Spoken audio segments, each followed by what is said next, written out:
കായലും കുളങ്ങളും നിറഞ്ഞു കവിഞ്ഞ ഗ്രാമത്തിലൂടെ കായലിനെ കീറി മുറിച്ച് നിർമ്മിച്ച ടാറിട്ട റോഡിന് മുകളിലൂടെ അതാ ഒരു പോലീസ് ജീപ്പ് വെള്ളൂർ എന്ന ഗ്രാമത്തെ ലക്ഷ്യമാക്കി കുതിക്കുന്നുണ്ട്. റോഡിന്റെ സംരക്ഷണത്തിനായി ഇരുവശങ്ങളിൽ ഒരുക്കിയ വൻമരത്തിന്റെ തണലിലൂടെ ജീപ്പ് മുന്നോട്ട് കുതിക്കുമ്പോഴും ജീപ്പിനുള്ളിൽ എന്താണെന്നറിയാനൊരു കൗതുകം. ജീപ്പിനുള്ളിലേക്ക് കടന്നപ്പോൾ വണ്ടി ഓടിക്കുന്നത് ആരാണെന്ന് മനസ്സിലായില്ല. പക്ഷെ സൈഡ് സീറ്റിലിരിക്കുന്നത് സ്ഥലത്തേക്ക് ട്രാൻസ്ഫറായി വന്ന പുതിയ SI കരുണൻ സാറാണ്. ശക്തമായ നിലപാടുകൾ എടുക്കുന്നതിനാൽ ഇടയ്ക്കിടയ്ക്ക് സാറിന് കിട്ടുന്ന അവാർഡാണ് ഈ ട്രാൻസ്ഫർ.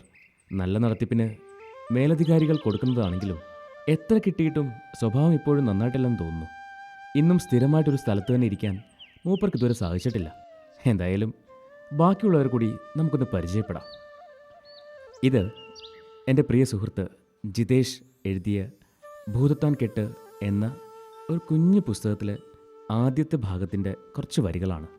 ശരിക്കും ഈ ബുക്ക് വായിച്ചു കഴിഞ്ഞാൽ നമ്മൾ ആ ഗ്രാമത്തിലൂടെ സഞ്ചരിക്കുന്നൊരു ഫീൽ കിട്ടും. അവിടെയുള്ള ഗ്രാമവാസികളെ നമുക്ക് പരിചയപ്പെടാം, ആ ഗ്രാമം എന്താണെന്ന് മനസ്സിലാക്കാം, അവിടെയുള്ളത് എന്തൊക്കെയാണെന്ന് നമുക്കറിയാൻ കഴിയും.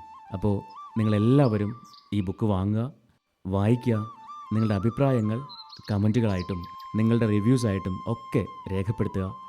ജിതേഷ് ഒരു പുതിയ എഴുത്തുകാരനാണ്. ജിതേഷിൻ്റെ ആദ്യത്തെ ബുക്ക് എന്ന് പറയുന്നത് ശിലകൾ പറഞ്ഞത് എന്നതായിരുന്നു. അത് കുറേ അധികം കഥകൾ കോർത്തിണക്കിയ ഒരു പുസ്തകമായിരുന്നു. ഇതിപ്പോൾ രണ്ടാമത്തെ പുസ്തകമാണ്. വളരെ മനോഹരമായൊരു കഥയാണ്. ഞാൻ ഒരിക്കൽ കൂടി എല്ലാവരോടും പറയുന്നു, വാങ്ങുക, വായിക്കുക, ആസ്വദിക്കുക. ഒപ്പം നിങ്ങളുടെ അഭിപ്രായങ്ങൾ ജിതേഷിനെ അറിയിക്കുക. നന്ദി.